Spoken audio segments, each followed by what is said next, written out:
Hello, the stream.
Hi, Felix.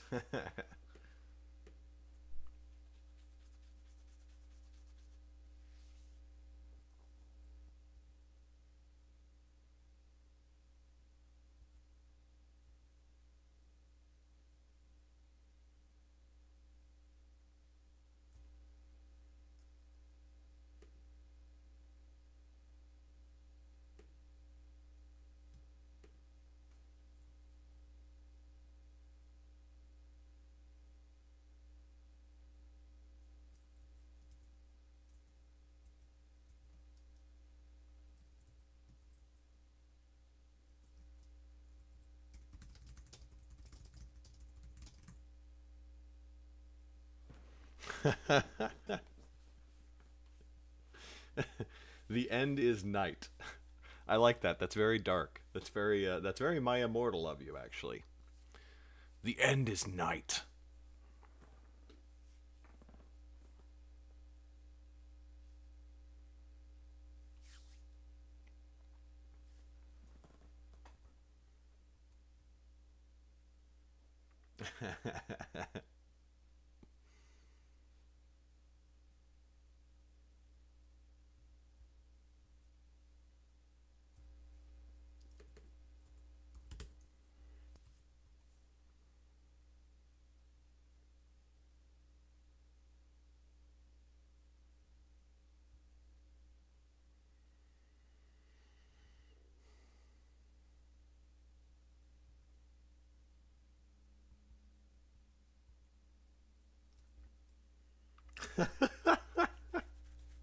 I forgot about that command.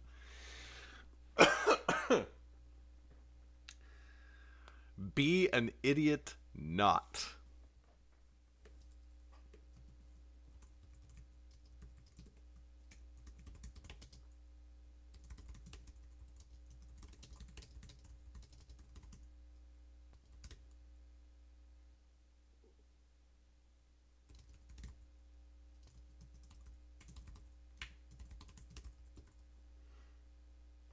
I think you're gonna like this one, Felix. No, we have another one to thank Sean for. Not Sean, probably. Probably Jason.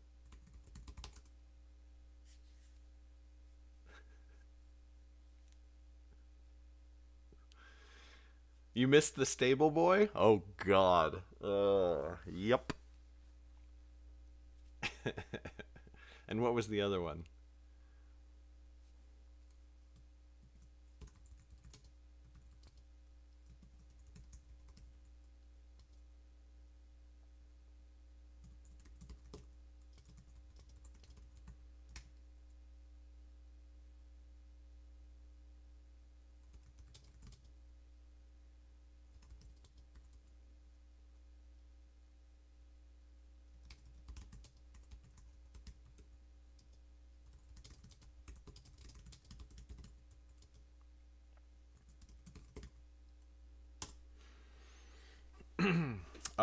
I don't think Stable Boy was in Darkfire. Yes, it was in the first. It was in the first chapter or second chapter, where I wrote the sentence. I wrote the sentence. The rain beat harder and harder upon them the farther they rode north, and that was changed to the rain beat them like a stable boy the farther they rode north.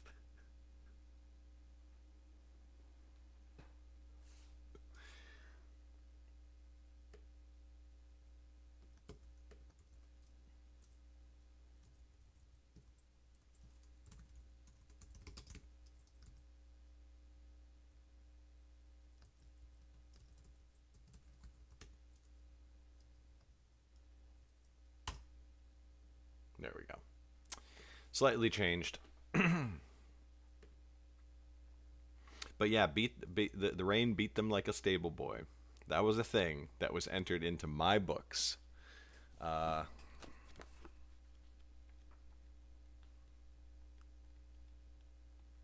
could probably find it.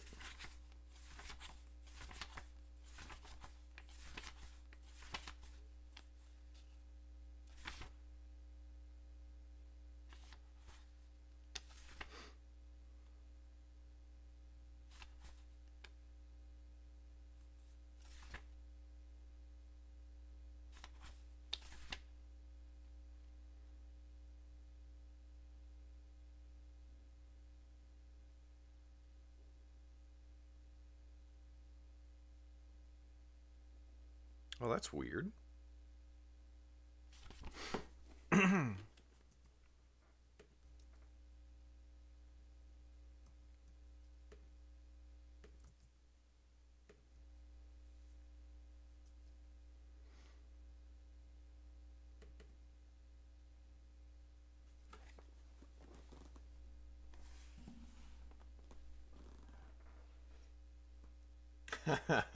It's not in the print version that I have on my shelf, which is good.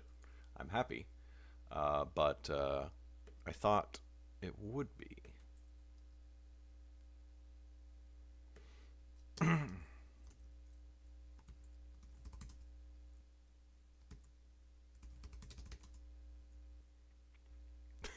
Okay, no, it's this one.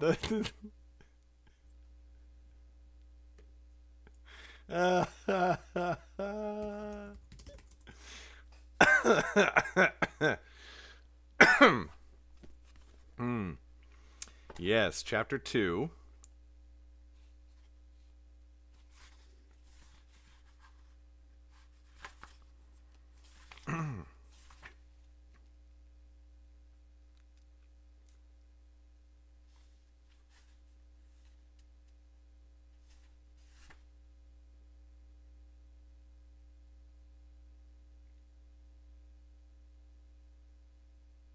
Yeah,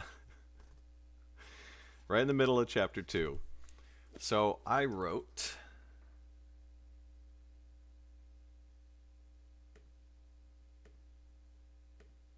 the sun. It was the sun beating them like a stable boy.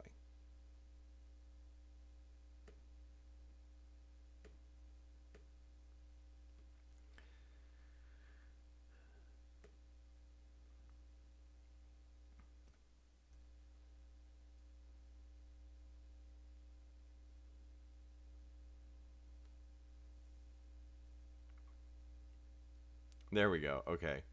So I wrote, though the hot sun had beat down on them heavily ever since they left the King's Road. And that was changed to, though the hot sun had beat them like a stable boy ever since they left the King's Road.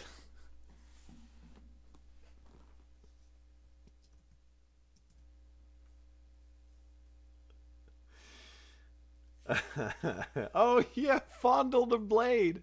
Where was that from?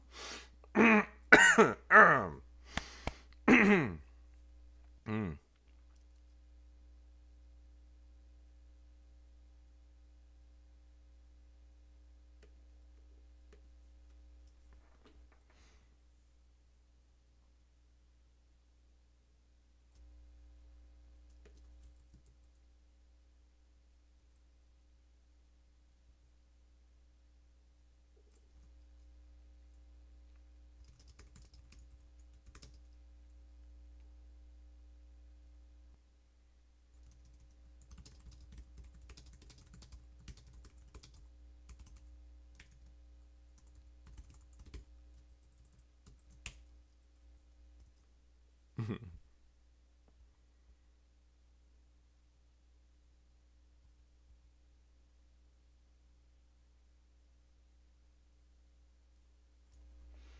Hey, what's up, Disney?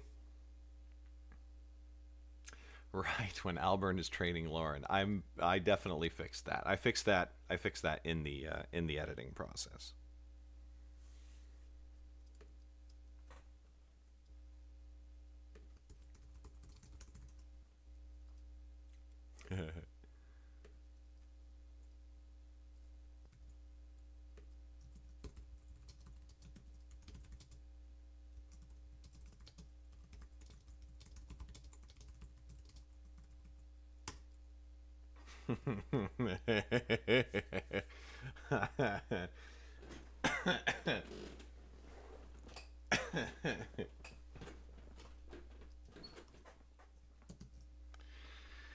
Do do do do do do do do.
See, this is the sort of thing that I would have expected an editor to catch.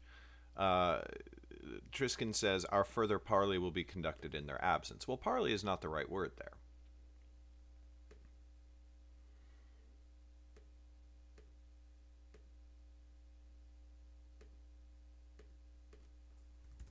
Because parley is a discussion between two opposing sides.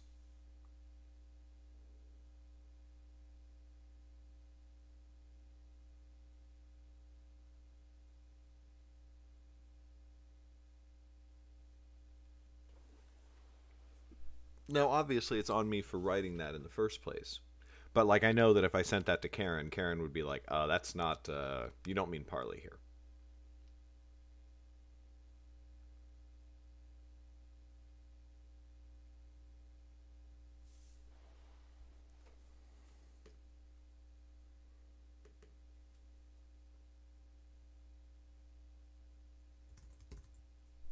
Council. That's good. I like council.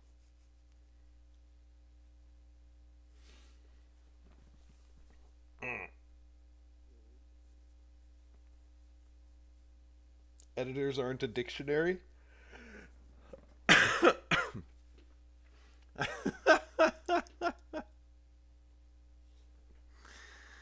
They do like to beat stable boys and fondle blades. Fondling confirmed. I suppose that's better than beating blades and fondling stable boys.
I have done quite some film stuff.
Um, okay, so my recommendation, Disney, and I know that this is not possible for everyone, but like I do genuinely think this is the best thing to do, is to go to LA or any city really where there's a film community, LA being probably the best one, and work in independent film. Get yourself on some crews. You know, your first couple ones you'll probably have to work for free. Use that to meet people who will hire you for other film crews. And work in the independent film industry doing literally any job you can and learning as much as you possibly can for a year, at least. And then go to film school. Because everyone I know who goes to film school who has no experience comes out of film school knowing absolutely nothing. They know nothing about anything. Because they have no, they go into school and the school tries to teach them things, but they have no frame of reference. So when they say, you know, like pick up a C stand, they have no fucking idea what a C stand is. And you know, that sucks, honestly. But it's the truth. So that would be my recommendation.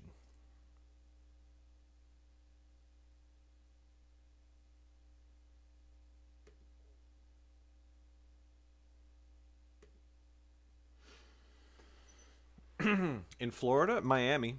Miami has some film. Not much.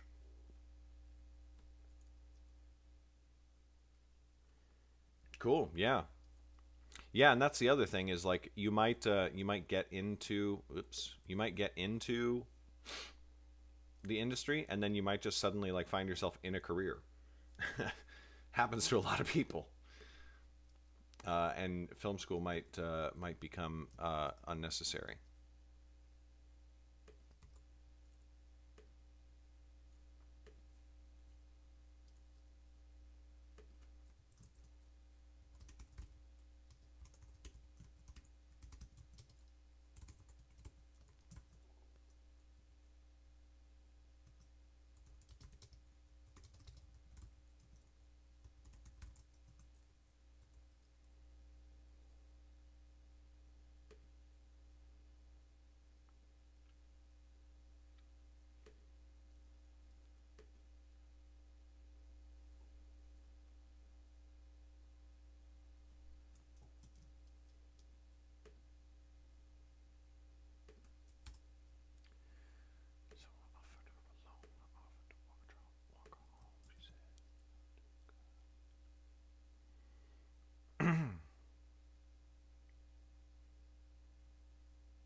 Lord, tell me how to say no to this. I don't know how to say no to this.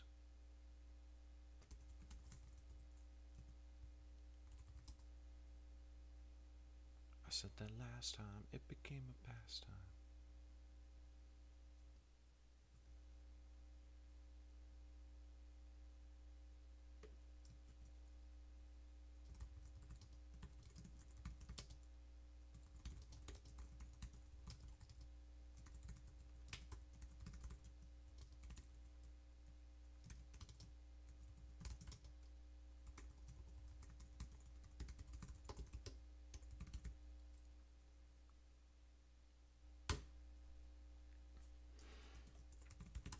If you want to see my film that I am proudest of, that you can actually watch for free if you have Amazon Prime, just dropped a link in chat and added a command because I would like to share that with people.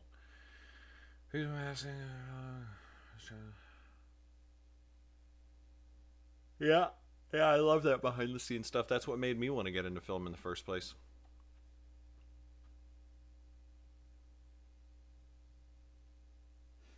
That's awesome, Felix.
Oh, really? That's cool, Felix. I like that part. Honestly, my favorite sequence is my favorite scene or sequence or whatever you want to call it is Lauren and Jordell sneaking into the stronghold together all the way until this moment. Because I really feel like Lauren, for the first time, is not just, even though her actions are like spurred and prompted by Jordell. I feel like it's the first time she's not simply reacting and not simply running all the time. She and Jordell are doing a thing, you know? And I really do feel like, to a degree, if you take the Nightblade Epic Volume 1, in other words, the first 3 books, the discovery of the stronghold is when Act 3 begins. In that book, as a single tome, as a single volume, that's where Act 3 starts. Where there's the inciting incident near the beginning of the story, and from that moment on, Lauren is fleeing and running and trying to survive and she doesn't even know what. And then when the stronghold, from the moment they reach the stronghold, she realizes, or she becomes aware of like the true enemy, the true threat. And from that point on, she becomes an active participant in her own story. And I just really like that. And then Volume 2 kind of starts the process all over again as she has to like find her own way in the world now and shit.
Are you serious? You did it again?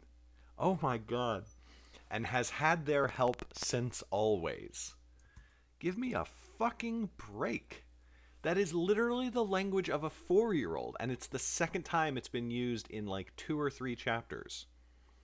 I had the other one, the previous one was, and has despised me since always, or despised them since always, or whatever.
Now, here's an example of a tiny little thing that is a.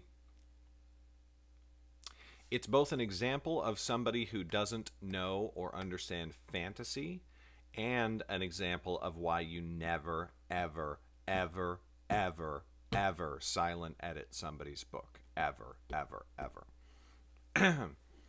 All the land you own would be burned and salted, a blight upon the face of the nine lands that all would know only as a nameless fear. A nameless fear, that phrasing is a specific call to the line in The Lord of the Rings, the movie. It's not actually in the books. Well, it's probably in one of Tolkien's extended writings that I don't necessarily remember. But in the beginning of the first Lord of the Rings movie, when Galadriel is narrating like the history of the ring and everything like that, it refers to darkness creeping in across the lands, echoes of a nameless fear, and that is what I am. That is a call to that using that phrase at know only as a nameless fear is referring directly to that. But that was edited, and edited to would know only as a fear without name, which I guess is fine too. But one, why would it be changed?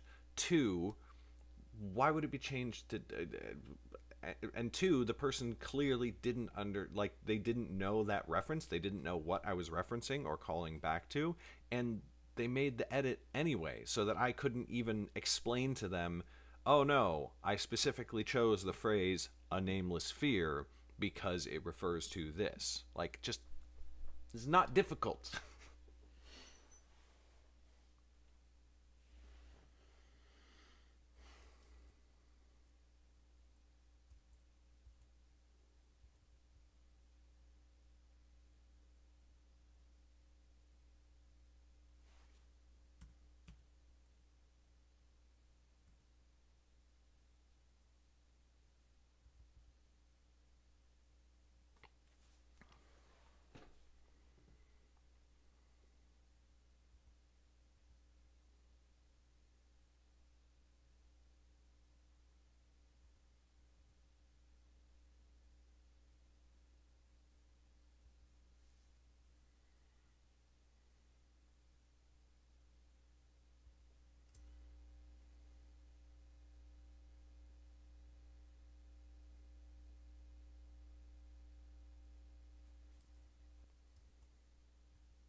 Hey, open door writing. Oh yeah, no, I was just saying. I was saying the edit was made without tracking the change in the document itself, and I used the phrase. I think the part that you missed was that I used the phrase "a nameless fear" as a specific reference to a line in the Lord of the Rings. Like it is a reference. It is a not an Easter egg, but like a silent call to that line where Galadriel is narrating about the history of the ring, and she says the phrase "echoes of a nameless fear," and it's a reference to that line. And the editor clearly didn't know that, didn't get that, didn't understand that because they aren't a fantasy fan, and then they made that change without even noting it, so that I could see if they'd made the change and noted it and tracked that change, then I could have seen that change and gone, no, here's why I did that. But the editor had a problem in general of thinking that they understood the genre when they don't understand the genre, they don't read the genre, they don't care about the genre, and they tend to think of people who do read the genre as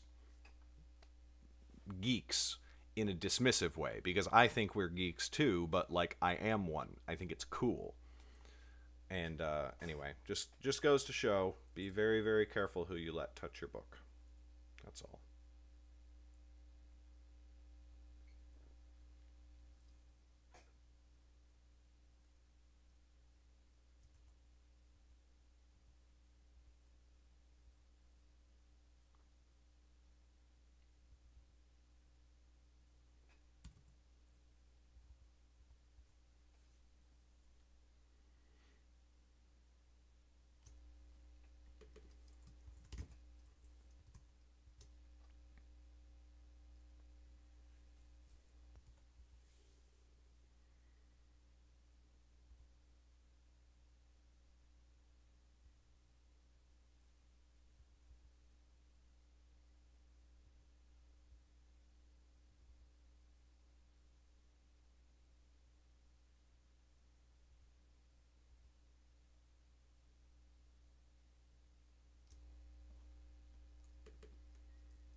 Exactly. Well, technically a nod to Peter Jackson, because that line doesn't appear in Lord of the Rings, as far as I remember. It might. There's a lot of words in Lord of the Rings, but it is, it's in that film in Galadriel's narration part.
Hey, what's up, Sit Up C? I never heard of The Lover.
Done chapter.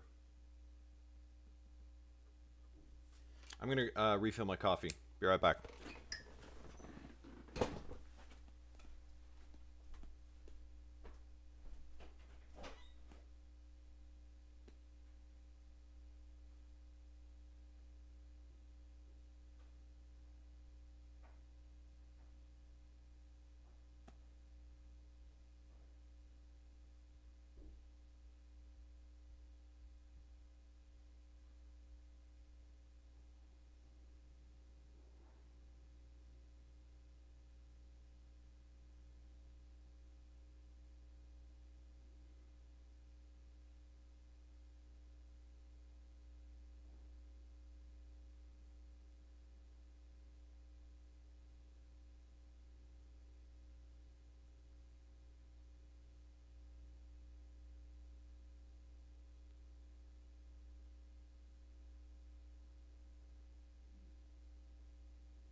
Oh, sit up C. It depends on the editor. Uh, I've never found a good editor who charges less than 2 cents a word. They might exist, but they shouldn't, because a good editor, based on the time they take, should charge that, because that's like, depending on how good your book is before you give it to them, 2 cents a word usually earns them about like between 15 and 30 bucks an hour, depending on how bad your book needs an editor. So 2 cents a word is minimum. I know plenty of editors who are 5 cents a word, 10 cents a word, or, you know, like $50, $60 an hour, and they're worth it. They're, you know, they're out of my price range, but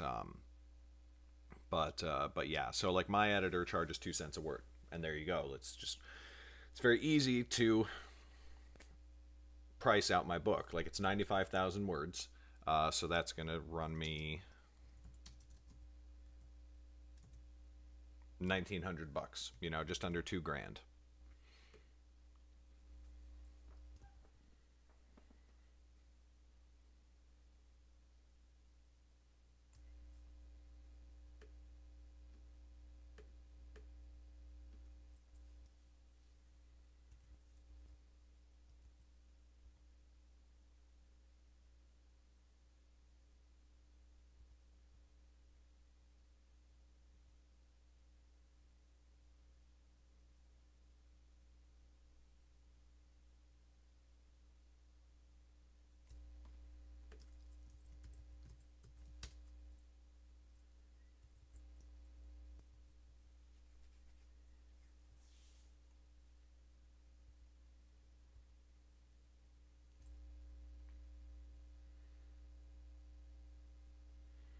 No, no, no. Per word of the book, Felix.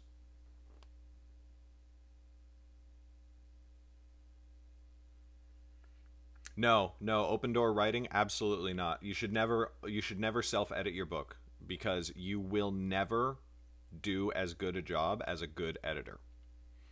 You are correct that some editors are terrible, but that's why you have editors. That's why you test editors. You find an editor. Almost any editor out there will do a chapter for free. They'll do the first chapter of your book for free as a sample. Like, here's the work that I do. And if they don't get your voice and all that sort.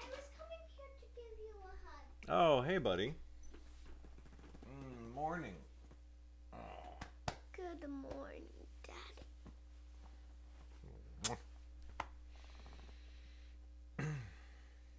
Go.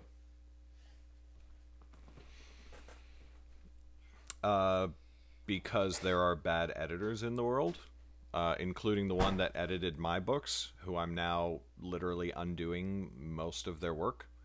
The problem is finding a good editor. So you find an editor, you have them do a sample of your work.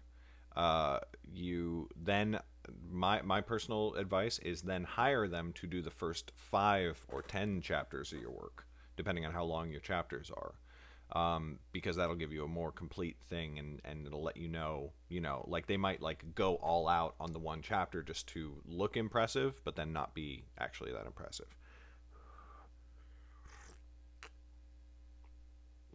But then there's also the fact that,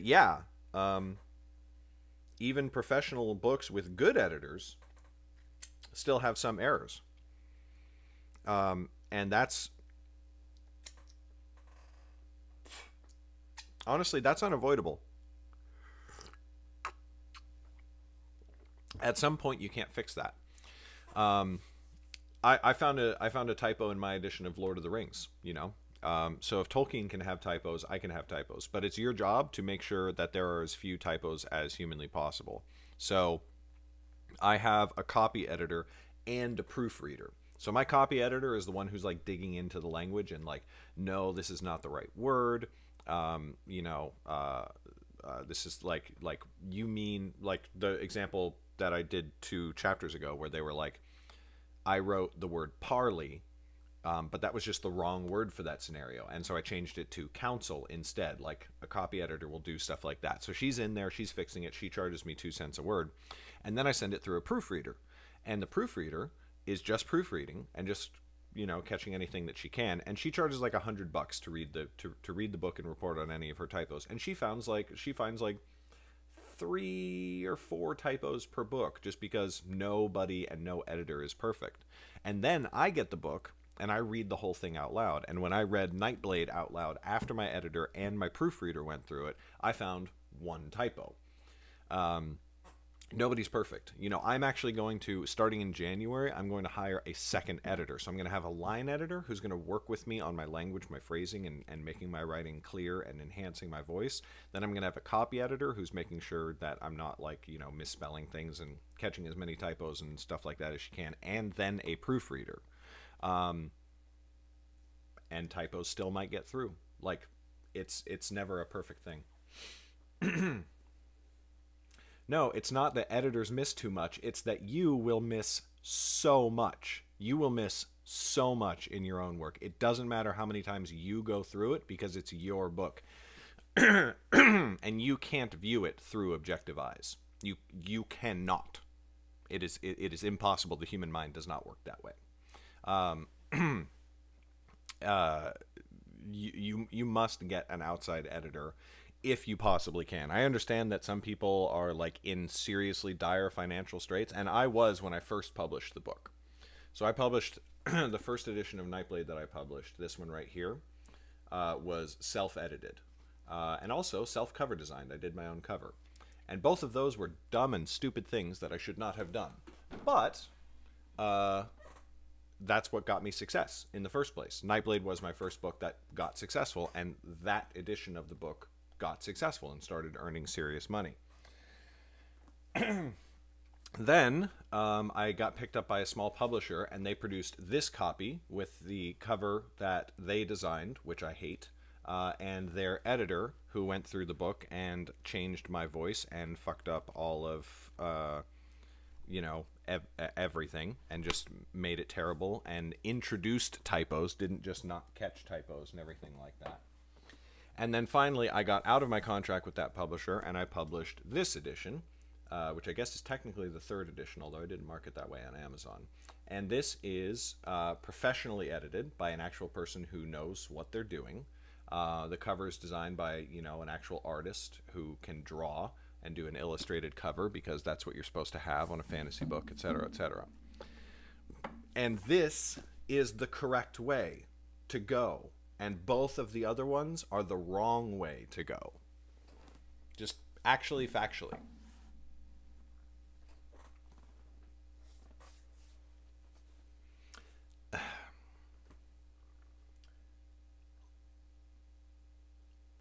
Right. All right. I need to get to work.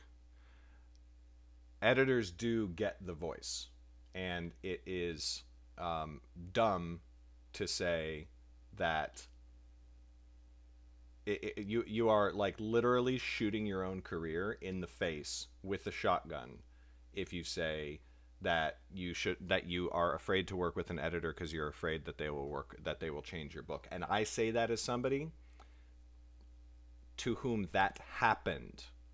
That actually happened to me. And I still say that it's dumb not to work with an editor, because you just have to find an editor who gets your voice. That's all. And they definitely exist, and they're out there. And there are a lot of them.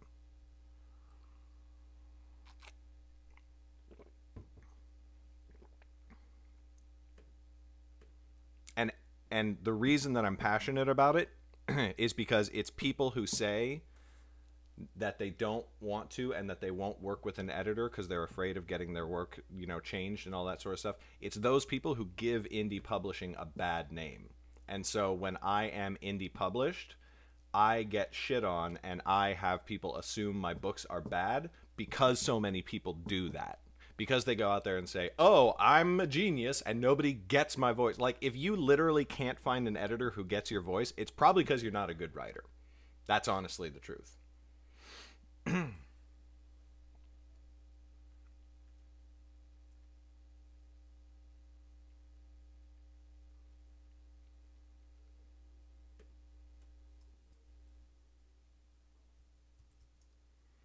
And honestly, any author out there who's like, I'm just, like, oh, nobody gets my, like, voice, nobody gets my duh, they're probably just not very good.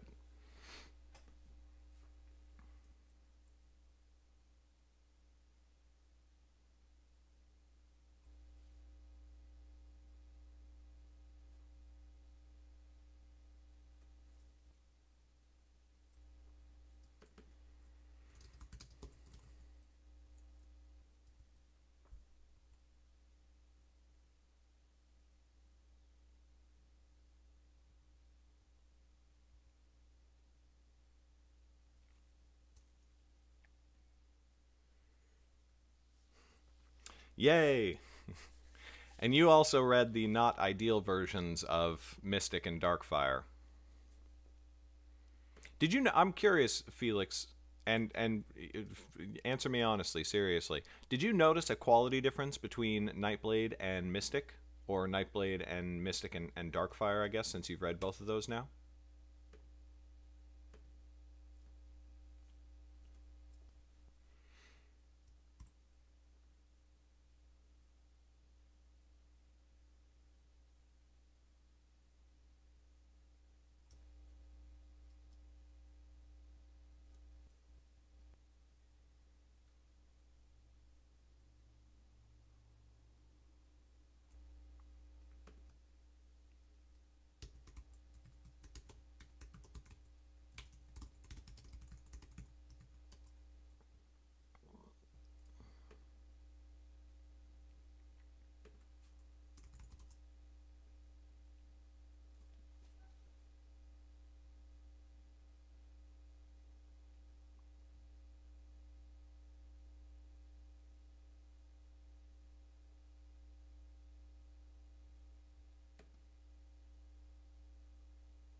Sit up C, I actually stopped going for a word count every single day, and I started going for hours in the chair because, for example, when I'm outlining my book, I'm not putting down any any actual like words of the first draft.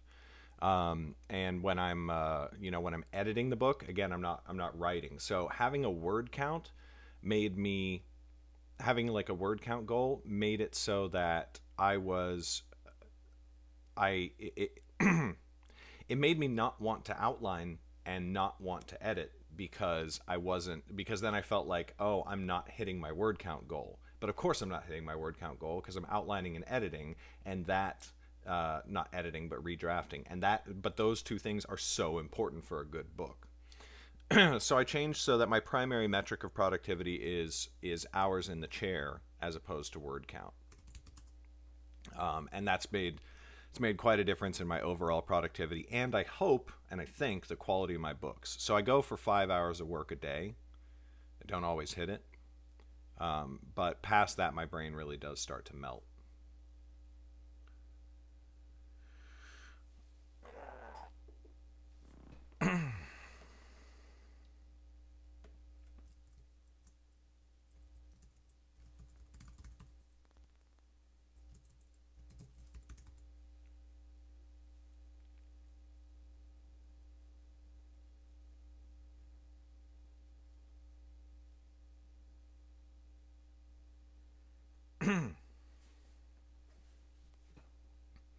Okay, open door writing, but then find an editor who gets your voice. Again, if you can't find one who gets what you're doing there, it's because you're doing it wrong. You do need to know when to break the rules. You do need to know when to use passive voice, when to use run-on sentences and sentence fragments and all that sort of stuff. But editors know when you're doing it wrong. And you're doing it wrong if you can't find anyone who thinks it's good. And they are saving you from yourself, because your book will come out and any professional, any critic, and anybody who reviews your book on Amazon will say that it's bad. So it's all very good for you to ego trip on editors right now, but it's not going to help you get or find readers or anything like that, except for, you know, maybe some contrarian people who will claim that it's the height of elegant and eloquent writing because they just want to feel like they're cool for praising something that nobody else enjoys.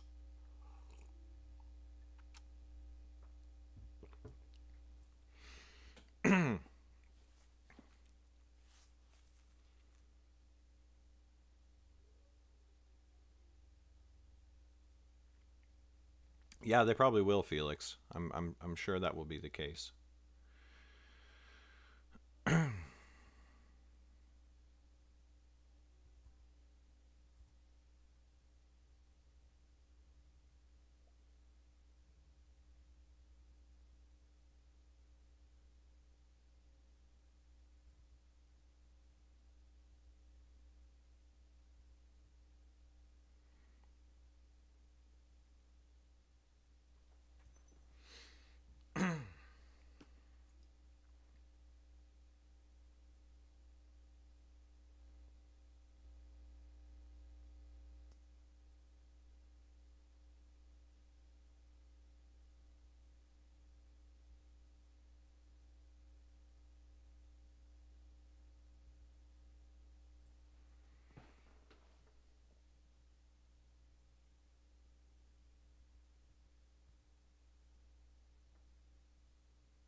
pulled her to standing is a phrase that's been entered in my goddamn book so many goddamn times, and I fucking hate it.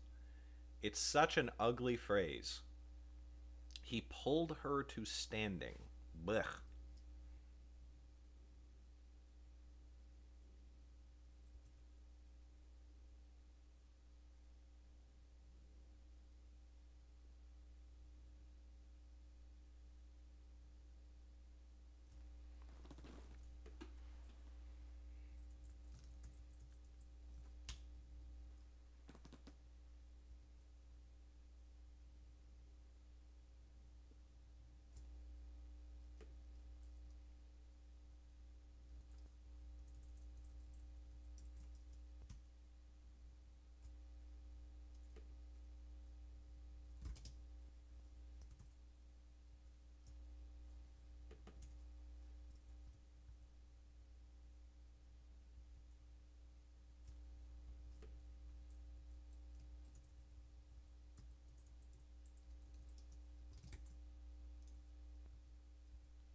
North end, south side, yes.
Oh, it's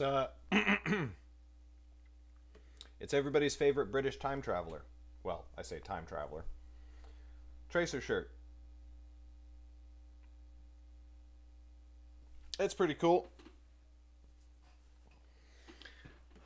I love me some of that Tracer.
Fucking great rocks. God damn it. If only, I know I've had this rant before, but if only there were some way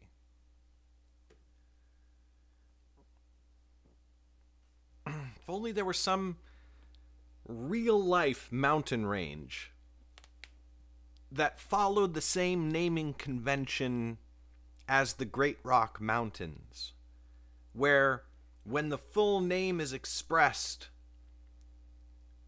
you use the singular or the adjective in the real life case, but where you refer to the mountain range in shorthand, you use the plural. If only such a mountain range existed in real life that the editor could have used for reference to understand why I did it the way I did it. You want to see the crazy hair of the tiny person? Say hi. He just woke up. Hey, sweetie. Hi. Hi. All right, go get mommy. Okay. What? Oh, what? Where's mommy? Ooh, she's in bed. Go get her. Where's Luke? I think he's downstairs. Where's Uncle Zach? He's sleeping. You gonna go get mommy?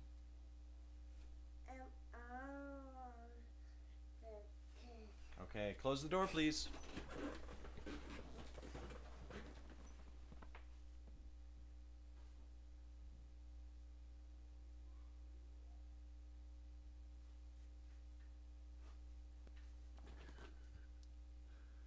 Close the door. You mind me coming in and learning my book? As long as you close the door.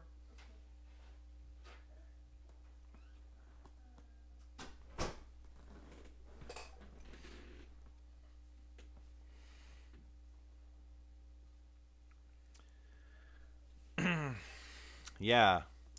And if only this real life mountain range could literally have the word rock in the name so that it would be the first thing you thought of when you were trying to find a real life example.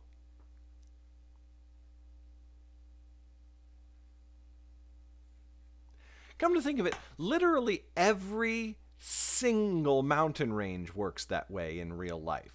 The Appalachian Mountains or the Appalachians.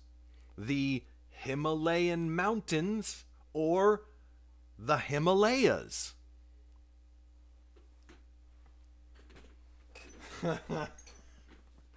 They all work that way.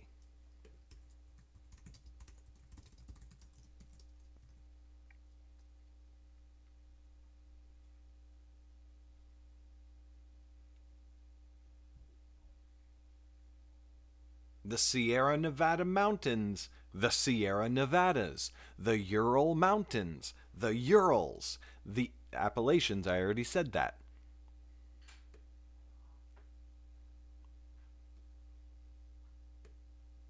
I haven't even heard of some of these mountain range. The Cascade Range, or the Cascades. They all work this way.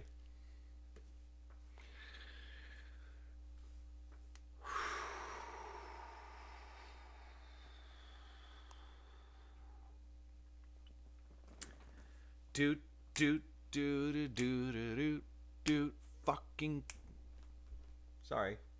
Hi. I forgot you were in here. Yes. That's why I'm in here.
Did you finish your book? I really want to go downstairs. Oh, okay, cool. All right. I didn't finish my book, but I'm close. Good. I've been working on it for 3 days. I just hope I finish it today. You've been working on it for 3 days. My gosh, that's quite a book. It's the Cat in the Hat, remember? I do remember.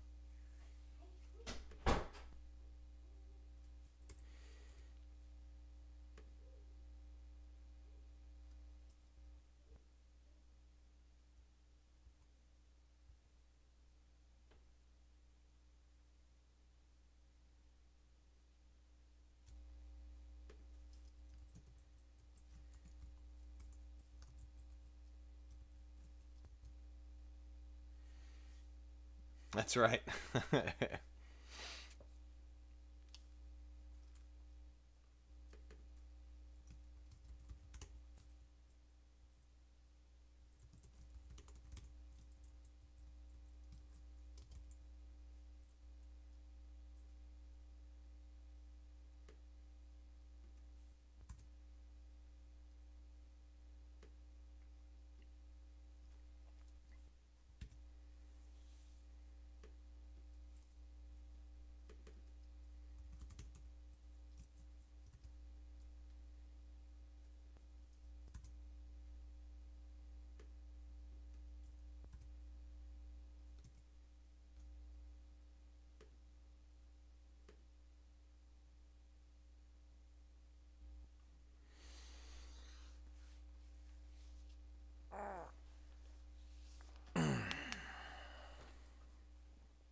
Chapter 27 done.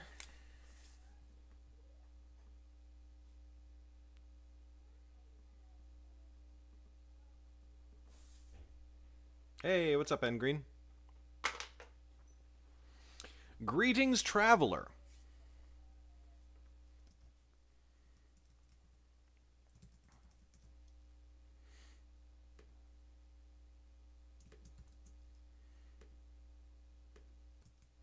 Boy, can you imagine if Rexar sounded like that? Greetings, traveler. I live for the hunt. Misha, come. I don't know why that's so funny, but I really think it is. Ah, nice. That Dark Moon Fair, though, he said, as though he knew something about it. Ah.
Okay, so here's another thing where a good editor would have been great.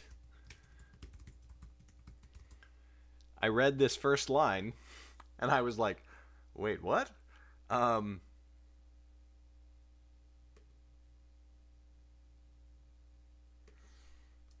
Yeah, so Triskin approaches the cave where they're hiding with a squadron of stronghold soldiers. Now, again, that's what I wrote. But a squadron is a pretty large group, right? I mean, in modern terms, it's only applied to the aircraft and stuff like that. But when you say a squadron of soldiers, I'm thinking like 20. And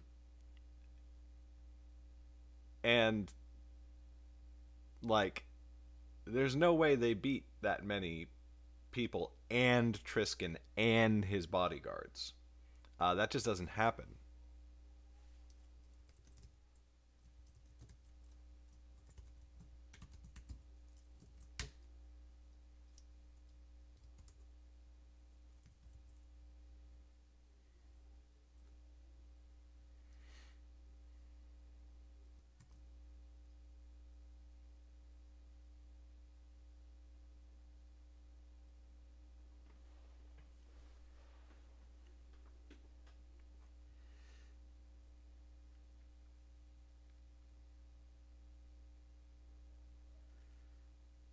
Yeah.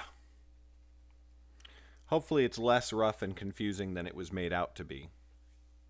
That was the other thing too, is like the editor said to me several times that he was bad with action scenes and didn't know how to do action scenes very well and everything like that. And then he always goes into my action scenes and edits the shit out of them, and I'm like, oh, this is markedly worse than what I wrote.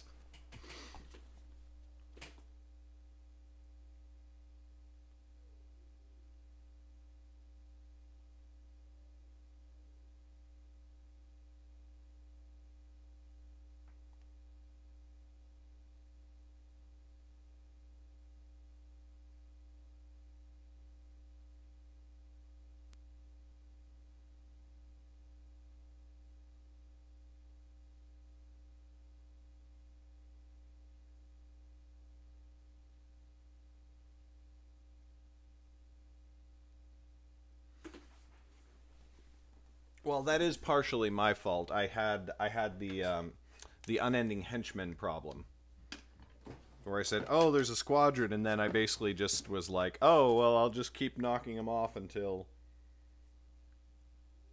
until Triskin's the only one." But it's like, well, I do feel like Triskin becomes the only one left rather abruptly.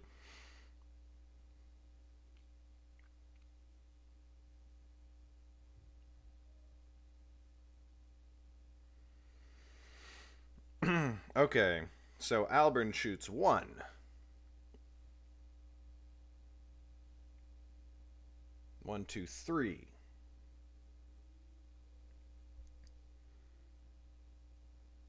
Another two.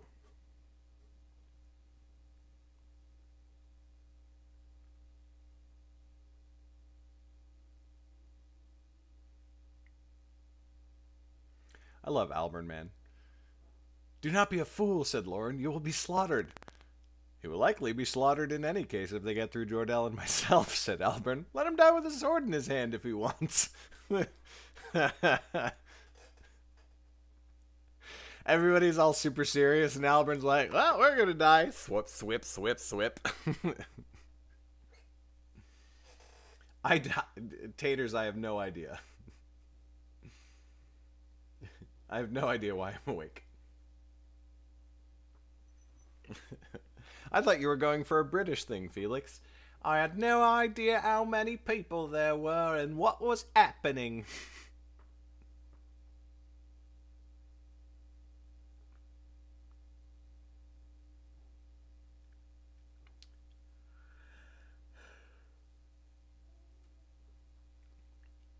Lauren does a non-fatal shot in somebody's leg.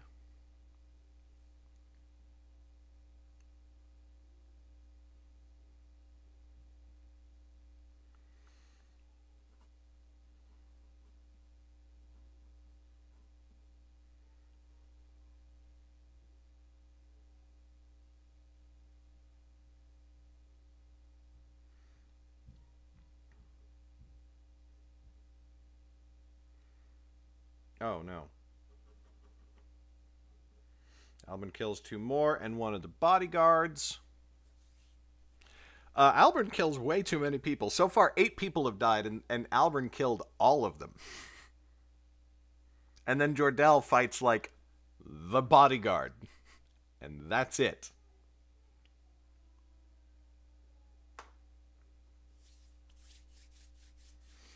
I've been going for an hour 45.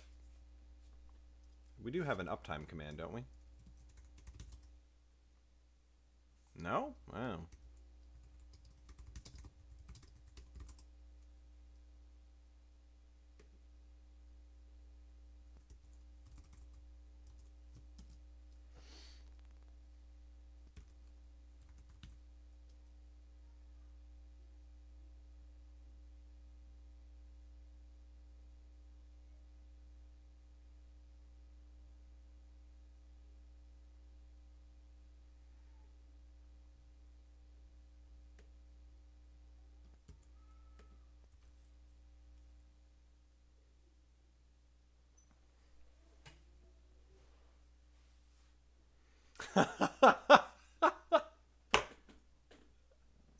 Rhea, I totally got the picture when you said that.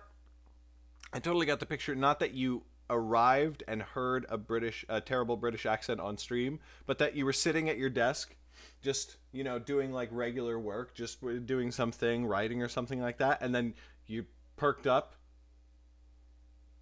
I hear a terrible British accent, and then you log into my stream like a sixth sense.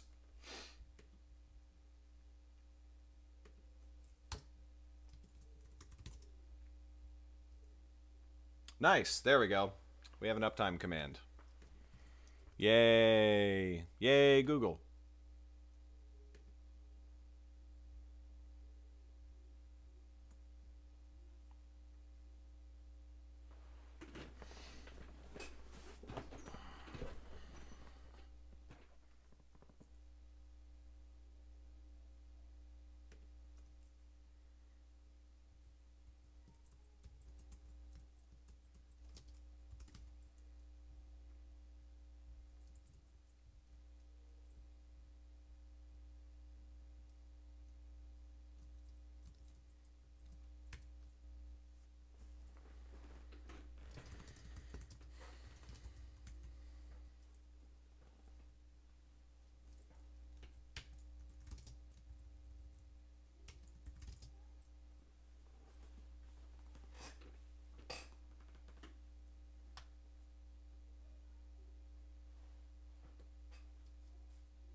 I feel a great disturbance in the force.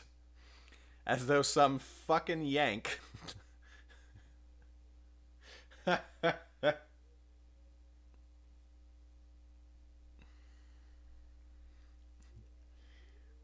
though some fucking yank is speaking and must be suddenly silenced.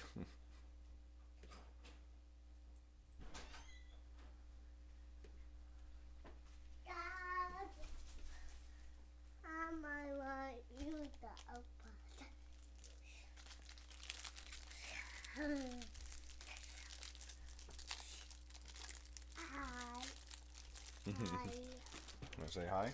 Yeah. Watch out for your foot. Watch out for your foot. Okay, come here. Hi. Hi.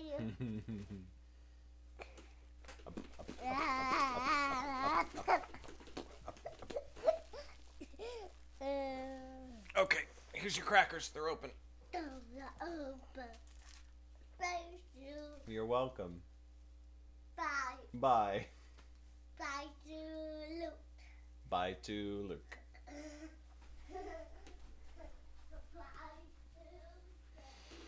I'm gonna go ask my wife to try and monitor the current situation. I'll be right back.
I am on Darkfire, taters.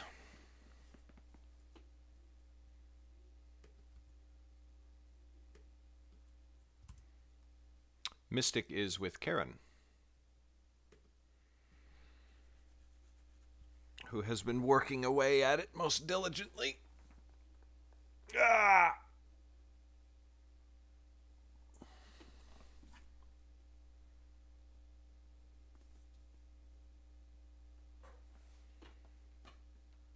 Push away the unimaginable.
Bye, Felix.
I do not have a new cover for Darkfire yet. Actually, the guy who did the cover for Mystic is... I should send him a quick ping email.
Yeah, so I actually so I need to ping the guy who did the cover for Mystic and just find out what his timeline and availability is, because we talked about it, but we left. I just reviewed our emails and we left it kind of open ended.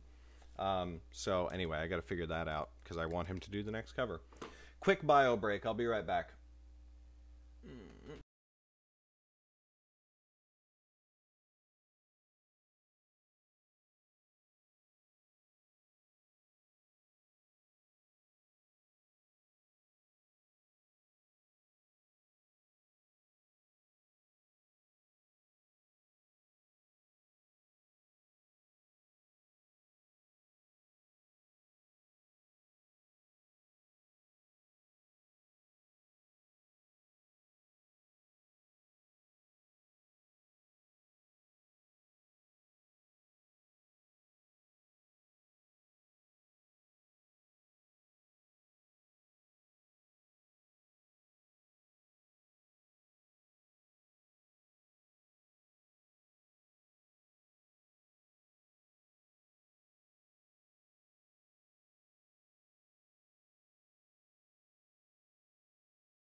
All right, good to see you, Taters. Talk to you later.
I don't have an artist working on it yet, actually. Taters reminded me that I left the conversation with the cover artist who did Mystic. I want him to do Darkfire, ideally. But our conversation about when he could do another cover finished. It was completely open ended by the time it finished. We didn't say. So I just messaged him, or I'm actually composing an email to him right now, just saying, hey, when do you think you'd be available again? Because he said he had some other stuff to do, but I didn't get any sort of date or prediction on when he'd be able to do it.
I'm really excited. Like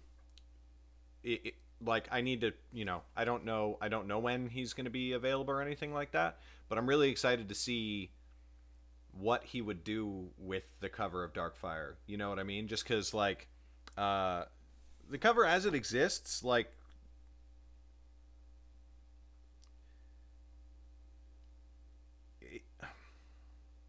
I suppose as far as the Underrealm covers go, it's not bad, right? Like, it doesn't annoy me as much as Nightblade did, the version of Nightblade that I had before the current one. But it's still not great. Like, Zane doesn't look like this. He doesn't. And like, I don't know if you've ever noticed this before, but where his hand is holding the flame, that finger is missing. It just ends. It like fades out like it was masked. And so anyway, that's annoying.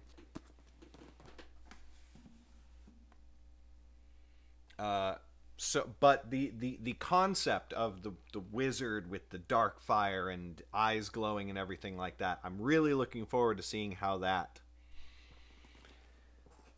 is translated, especially by the guy who did Mystic, who really nailed Jordell. Or if the other artist ends up being available or getting through the other covers first, the guy who drew the Nightblade cover would be the same way. Like, be pretty cool.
You mean this guy? With the shaved side of his head. Because that's a thing. And his, like, slight bald spot right there on his temple. Like, that spot on his head right there is balding-ish. Or, like, got shaved too close compared to the rest of it. And his weird ass... Oh, my God. Yeah, this is not Jordell. It turns out.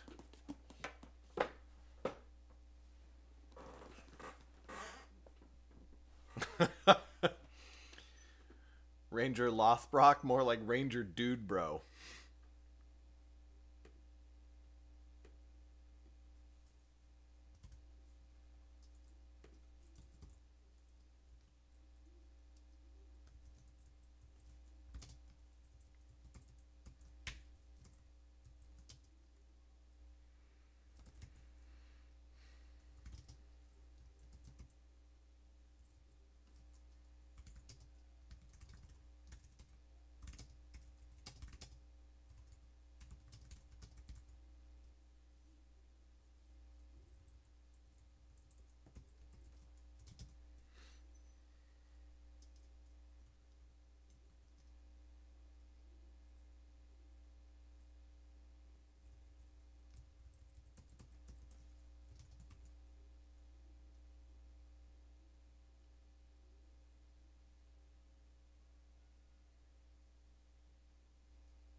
Oh, screen. Thank you.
Daddy, Yes. it's asking us, are you still watching Animal Mechanical?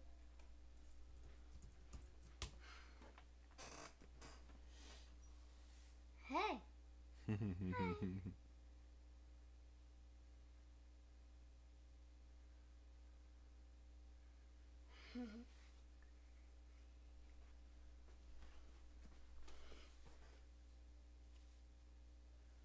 It should.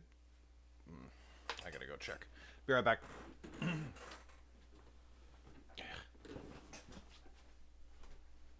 was just joking. That's not the problem. We already watched the last Animal Mechanical. Oh, that's the I want Animal Mechanical. You do. What a surprise. Yeah. A surprise.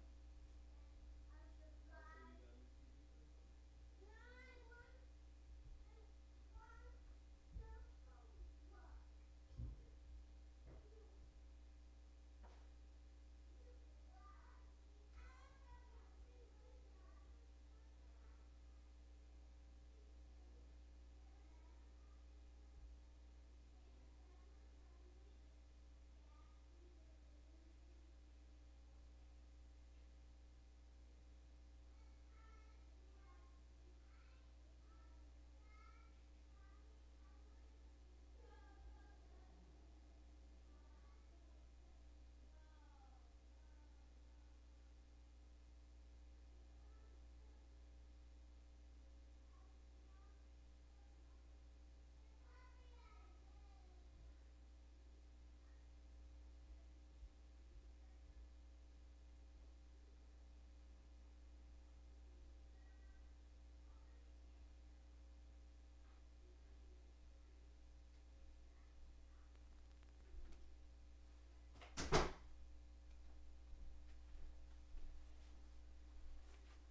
Your food won't be done for another hour? What are you cooking? An entire Thanksgiving dinner?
Oh, wow. Well, yeah, that sucks.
Wait.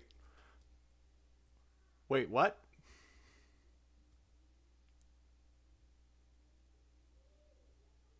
Wait, what? Are you catching this edit? Are you seeing this? Are you...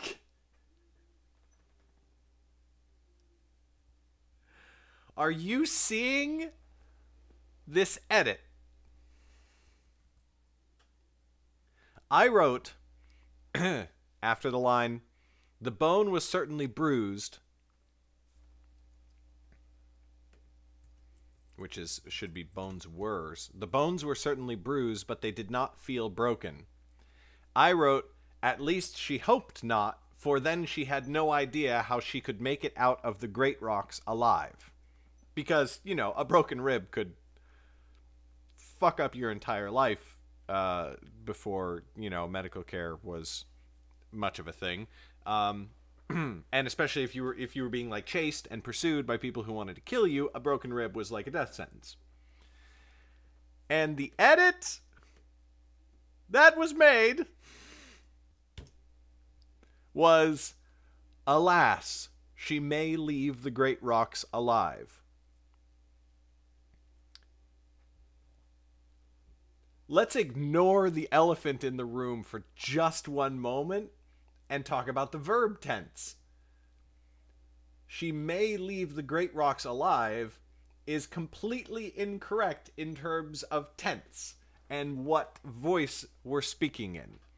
"Alas, she might yet leave the great rocks alive" could be correct, could be appropriate, if that was what I wanted to say, but it's not. All right. Tense aside. Alas, the editor does not know what the word alas means. That is the opposite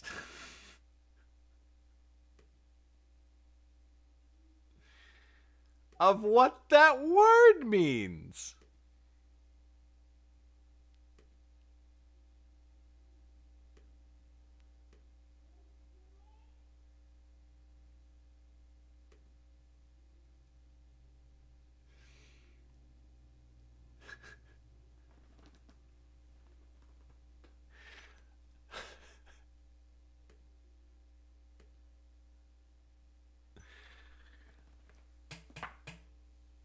Like,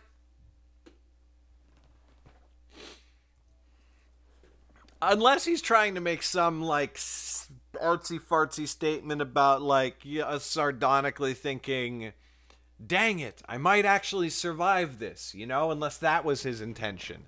You know, "Shoot, I just might make it out of here alive." But there's no way I'm giving him that much credit. And even if I did, it's completely inappropriate for the tone of the scene. And it absolutely, but no!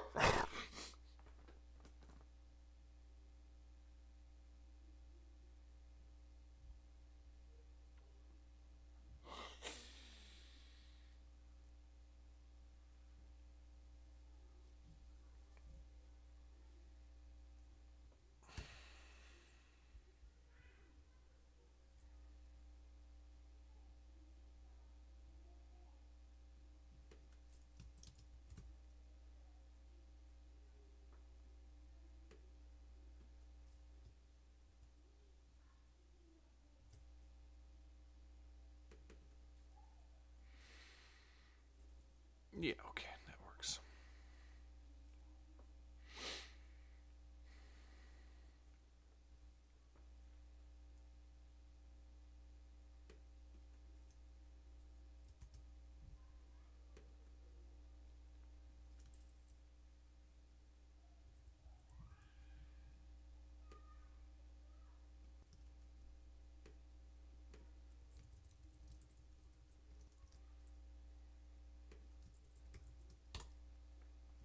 I want an alas command.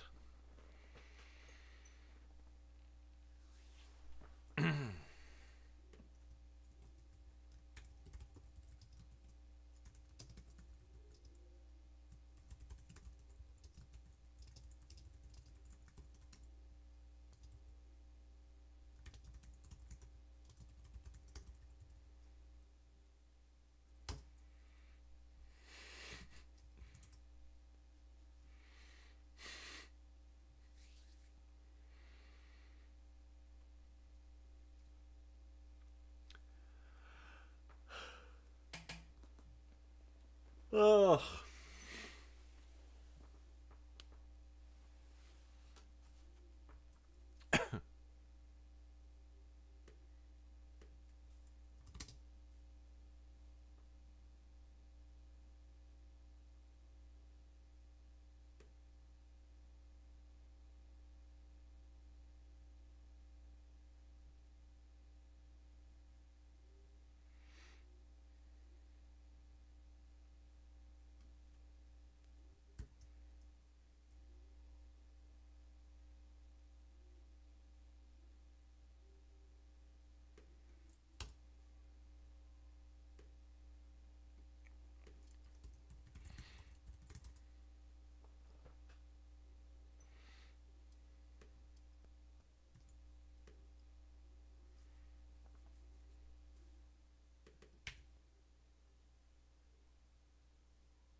And again, you can tell that's an edit that was made while whispering.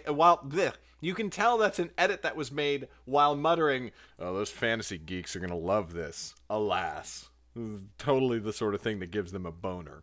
Like, the contempt that goes into these edits blows my mind.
He took great wheezing gasps of air, sucking it down like sweet wine, is what I wrote. That was changed to sucking it down like dessert. What dessert exactly do you suck down? What dessert do you suck? I feel like this is a euphemism. I seriously feel like a sexual euphemism was inserted into this sentence. Am I crazy for thinking that? For hearing a sexual euphemism in sucking it down like dessert?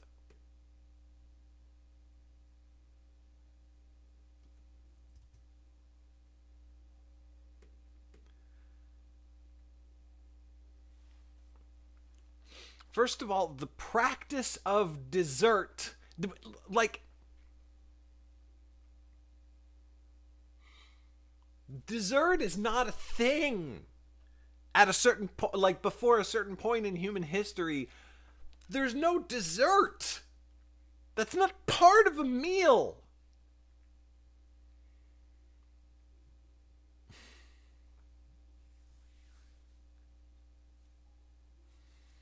But aside from that, even if there is dessert, what dessert do you suck down?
Hey Felix, are you back? You're back, right? You were gone for a bit. Yeah, you missed a couple of doozies.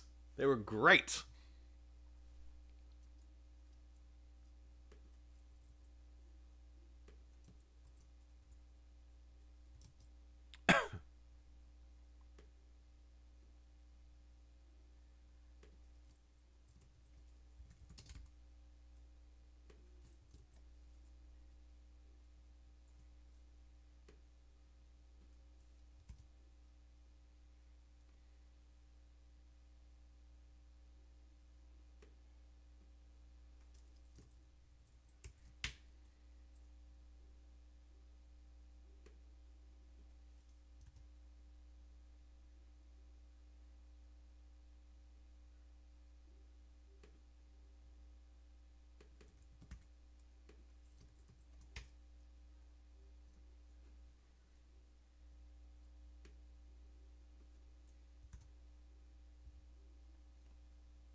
I totally think you could, Engreen.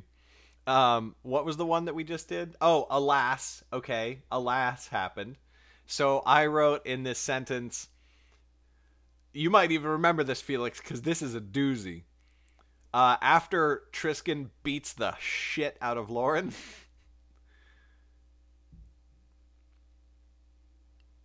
I wrote the sentence.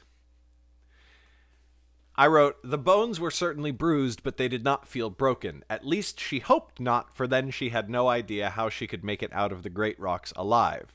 And that was edited to, alas, she might leave the Great Rocks alive.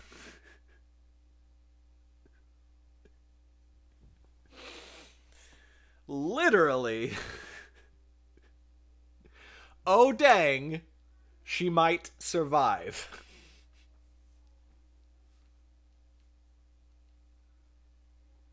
You wondered about that? You saw that, huh? Yeah, it's good. It's good. It's good. I'm so glad that these things have been sitting in my book for over a year and that so many readers have fucking seen them and been like, what the hell?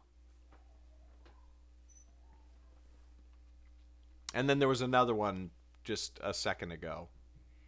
Oh, yeah. So when Tristan gets back up, he chokes Jordell, and then Jordell recovers, and I say, he took great wheezing gasps of air, sucking it down like sweet wine. And that was changed to, he took great wheezing gasps of air, sucking it down like dessert. First of all, Dessert does not exist in this point in human history or society. I know it's not history, but like dessert is not a thing really as a social construct, as a course. Like there's no that's not a course that exists because widely processed cane sugar does not exist, and so the concept. Okay, so all of that aside, sucking it down like dessert, that's I'm not the only person who thinks that's a sexual euphemism. I can't be. I cannot be the only person who hears that and thinks, well, you're talking about semen.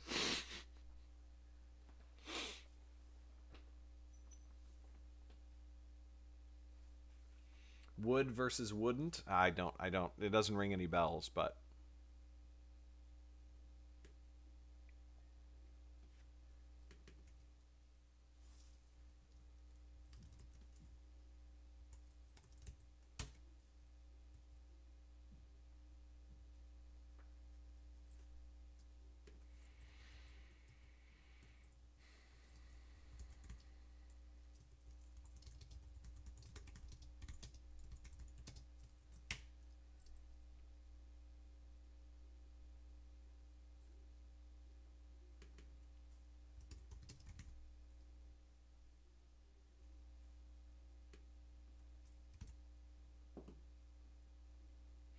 Hey, what's up, Green?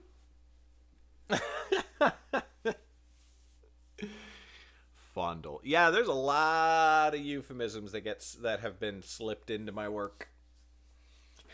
Slipped in, if you know what I mean. I don't actually know what I mean.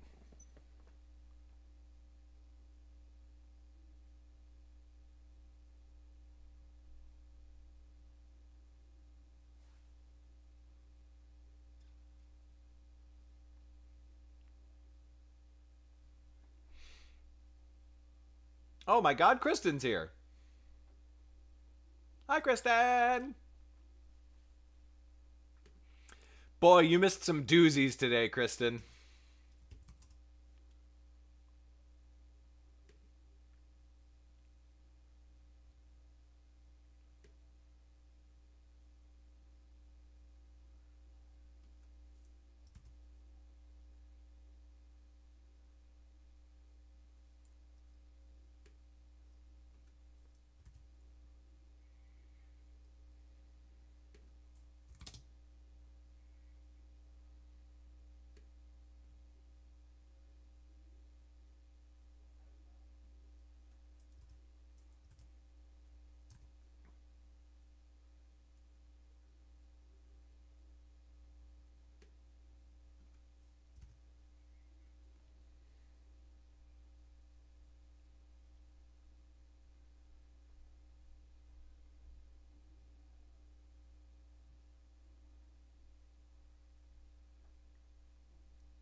What?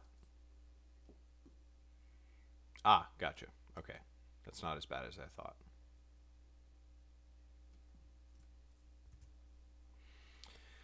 $28. Boy, that was a rough chapter. Holy shit.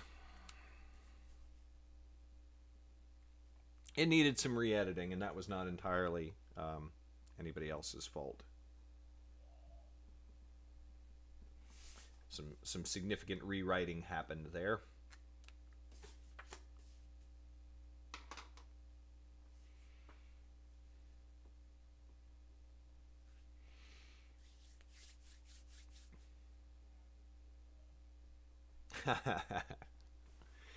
You know what feels great though, Kristen, is that I'm not out of time. You know, I'm not out of time. There's no. I mean, there's nothing super pressing about finishing this other than my own desire to do it, and the fact that I restructured my schedule where I spent all of all of Friday and a little bit of Thursday making all of my YouTube videos for next week. So that's a successful thing that I think I'm going to just keep doing. Is like on Thursday, that's YouTube day, and I just YouTube away. You know, I just make as many YouTube videos as I make 5 YouTube videos, and that's Thursday, and maybe it bleeds into Friday if I need it to, and then and I forward it all to Hallie, but then that just makes like what do you call it? But then now, like, I wake up and I don't have anything to do except for work on the book. I don't need to make a YouTube video for today because I already did. Feels pretty good. Feels good, man.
Are not we all? Am I not? Are not we all?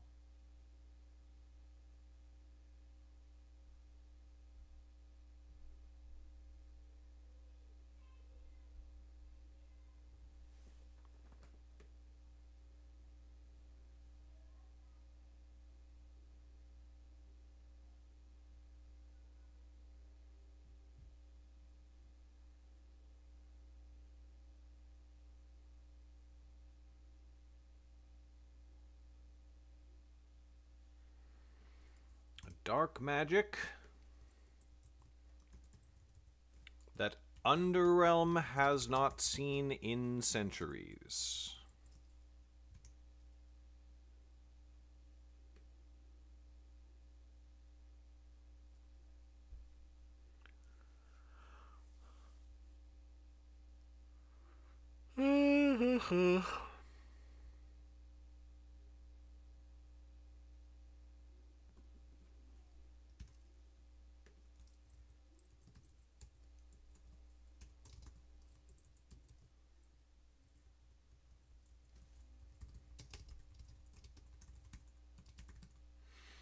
He turned to where Zane sat against the wall. The wizard glanced at him with troubled eyes. Jordell gave him the slightest of nods.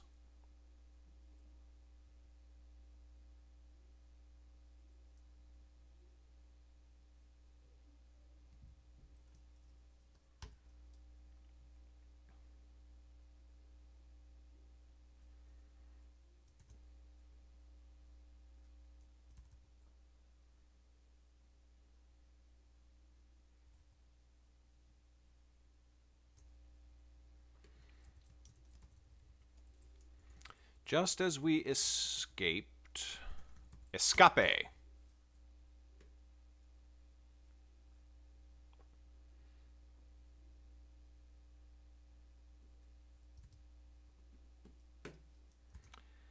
Every proclamation guarantees free ammunition for your enemies. Whoops.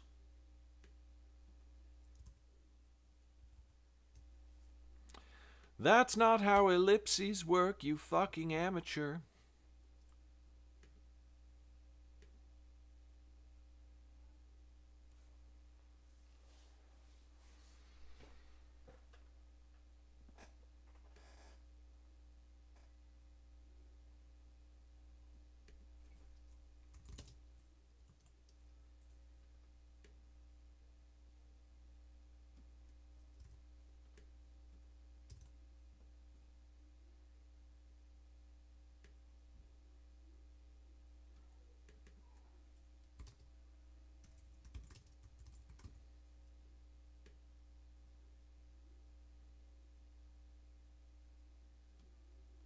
Oh, southeast.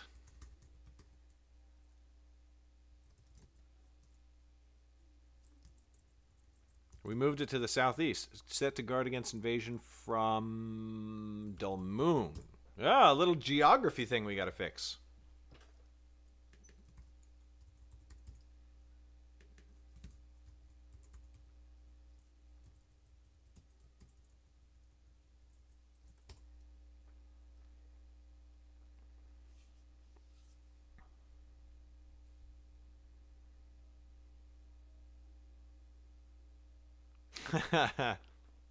What can I say? I'm pretty good at ad-libbing the songs.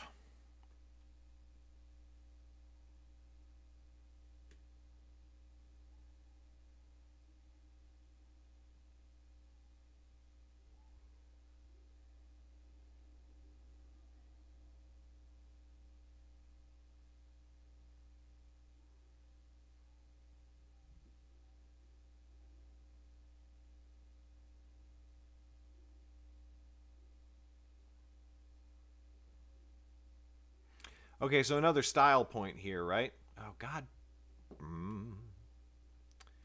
I need a new mouse. Okay, so I wrote, it is no place of luxury or even of much comfort, but it has two great strengths. It is secret and it is safe. Now, probably, you know what that's a reference to, right? Right. That would be a great song to teach kids punctuation in high school. You split your infinitive, you son of a bitch. But yeah, it has two great strengths. It is secret and it is safe. That is clearly, obviously, patently a reference to Gandalf in The Lord of the Rings. Keep it secret, keep it safe. That was changed to it has, or even of it is no place of luxury or even of much comfort, but it is secret and safe, which just doesn't evoke the same linguistically. None of it doesn't work. So again, an edit made by somebody who doesn't give two shits about fantasy and thinks that anybody who is a fantasy person is a geek and views those people with contempt. And also, as a silent edit, eliminates the chance for me to educate him about why I wrote it that way in the first place.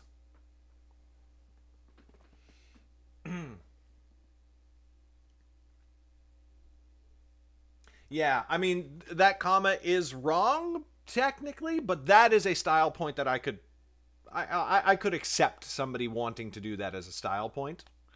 But then again, isn't this book supposed to be written in my style, not somebody else's?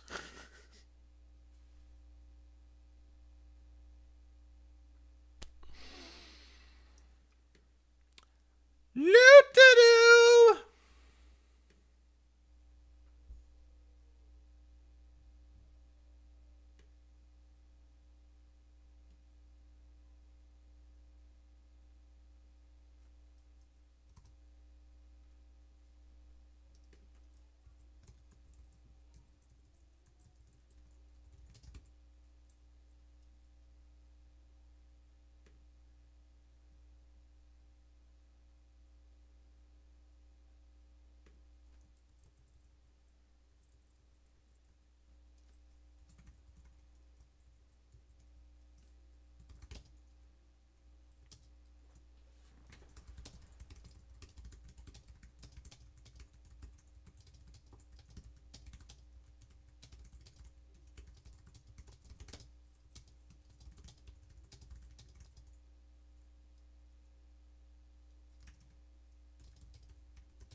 Totally contradicted myself in that one little line where Annis is like, "Wait, you're going to Ammon?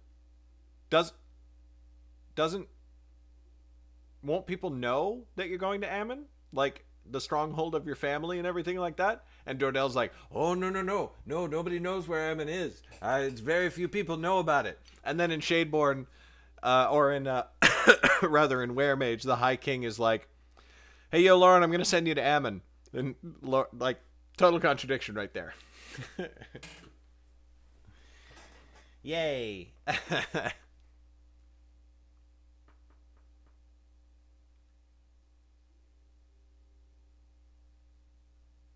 Yeah, an M dash would have been a much better option there. And that's the exact sort of thing that Karen would have been like, I get that you want to have a pause there, but like, why don't you use an M dash? Because too many commas. You already used too many commas, Garrett. I'm gonna get rid of them wherever I possibly can.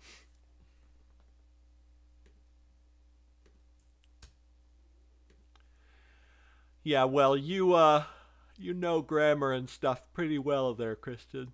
So. Oh my God, there's a lot left in this chapter.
Let's look at another terrible edit.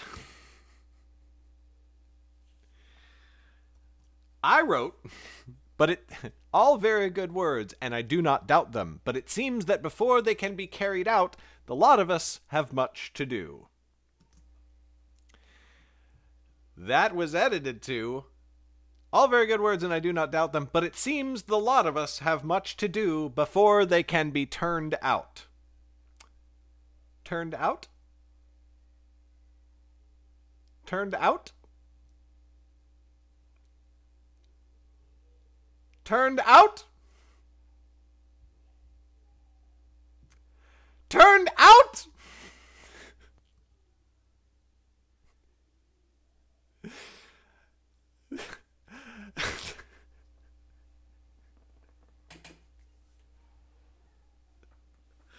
Kristen, did you just...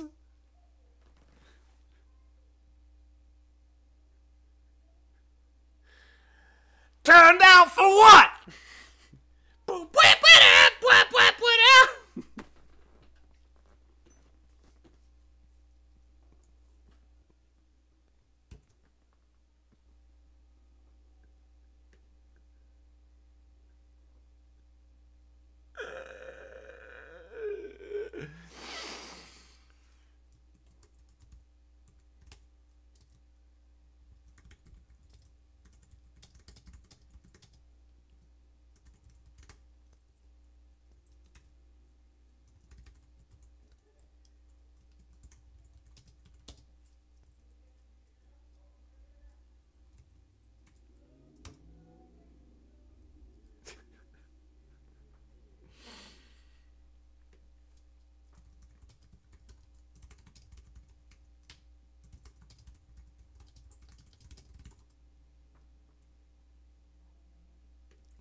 Out!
This edit session is producing truly amazing chat commands.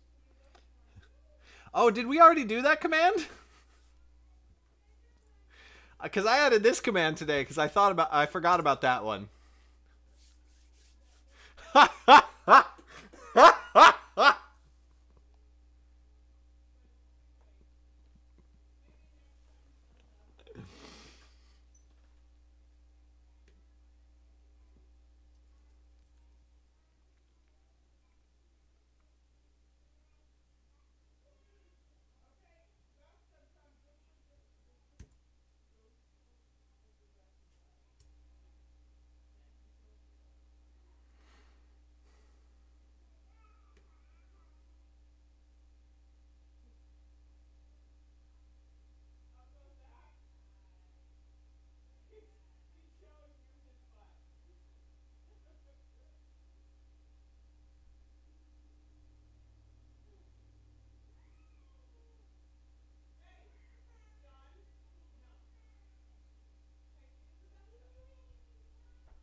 Bam! If that's not a quote, I don't know what is. Those who speak with both authority and ignorance may plant ideas that cannot be shaken off even after seeing the truth. I like that quite a lot. Oh, God, Engreen, I want your sushi so bad. Not a euphemism!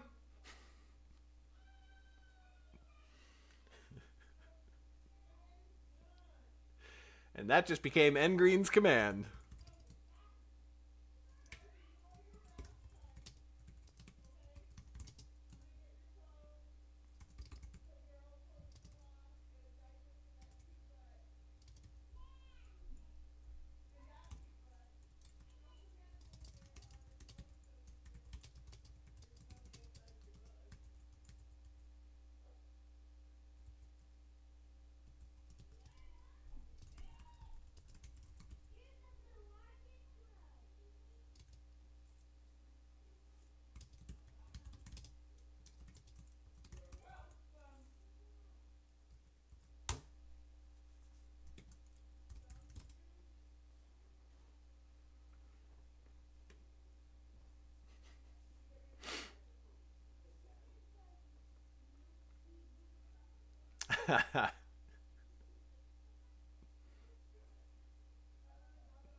Do do do do do do do do do do do do do do do do do do do.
You do have a command.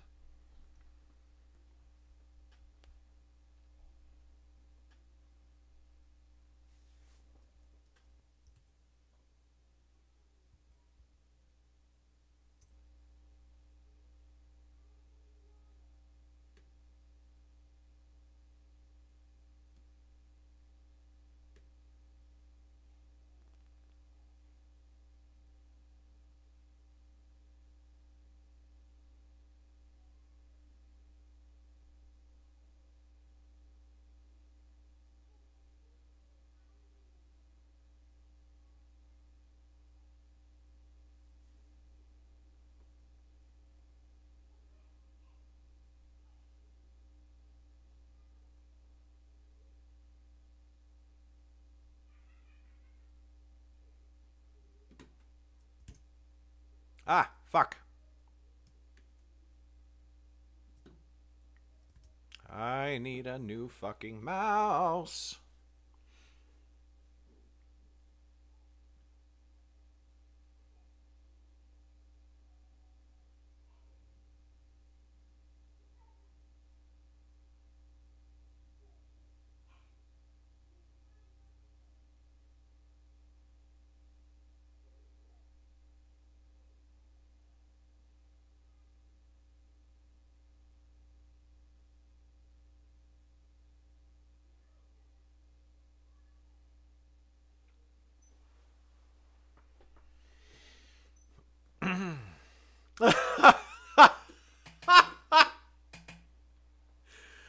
Bringing it right back around full circle. Well done, Rhea. Well done indeed.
Alrighty, Kristen.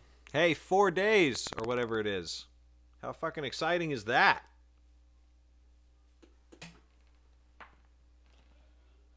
Ugh.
Oh. Pulling a Garrett. Not inaccurate.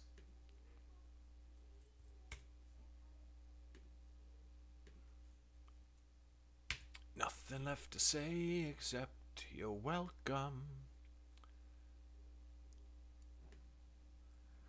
Oh, the sea and the rain and the sky. Nothing left to say except you're welcome.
Look who it is. Hey, sweetie. Dawn, come here. She's already been here like half a dozen times Oh, this you morning. saw her new little outfit? Oh, no, I did not see that.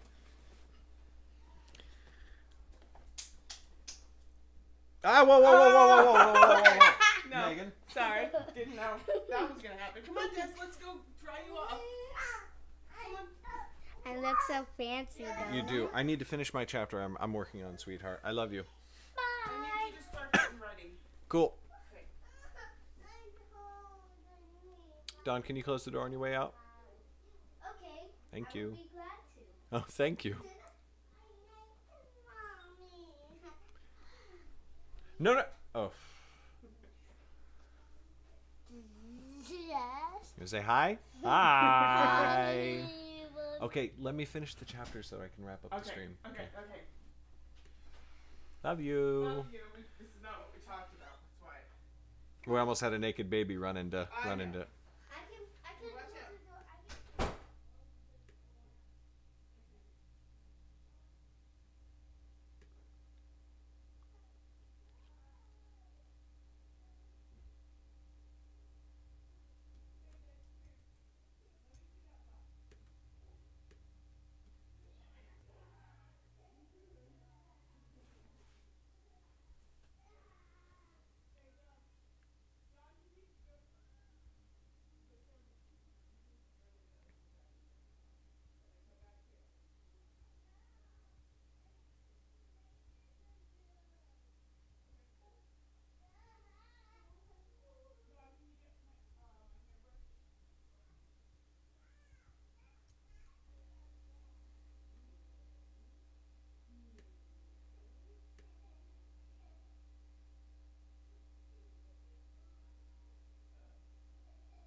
Chapter 30. All right, that's going to be it for this stream.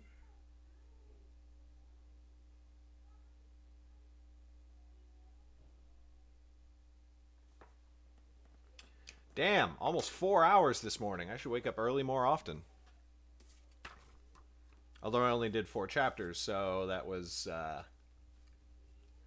maybe not the most efficient work that I've ever done.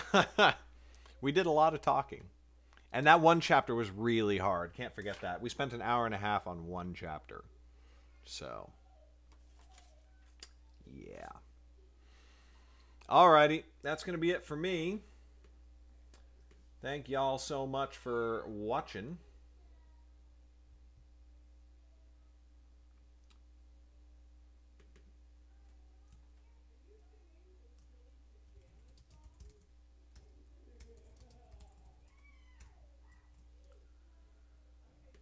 Nothing left to say except you're welcome.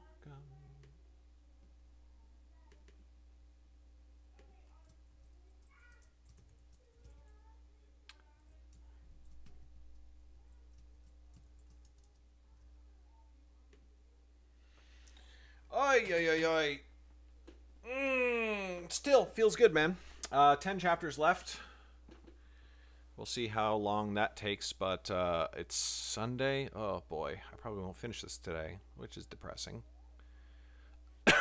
But there you go. I'll be back at some point later today. Not sure exactly when. Make sure and save a backup copy.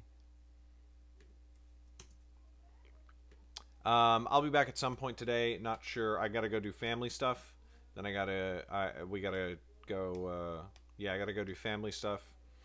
Then I have a phone call. Then I have my podcast, and I won't be back until all of those things are done.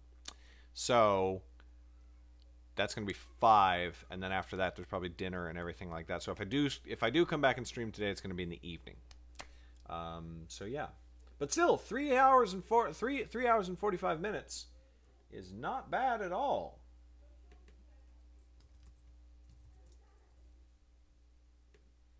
So we're happy about that. All right, y'all. I will see you next time. I'll see you around. I'll see you another time. Thank you so much for coming and hanging out. Thanks for all the great chat commands today. We added some real gems to the list. I'll catch you all later. I'm sure we'll get a lot of good use out of them. Thanks for watching. See you on another stream. Bye!